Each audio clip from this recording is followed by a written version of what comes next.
turakunda, nyinyi munapenda, mwebwe murakunda, wao wanapenda, ibo barakunda. Ni nko mu Kinyarwanda bifitanye isano. Kwiga Kiswahili ntabwo bigoye.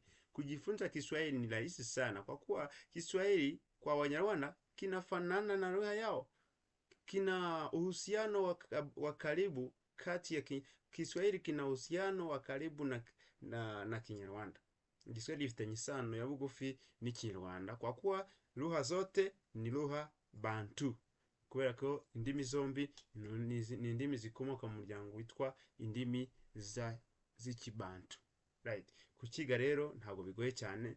Kumvikanye ko numara kumenya izi nafsi uraba ushobora kwikorera interuro yawe bwite rwose.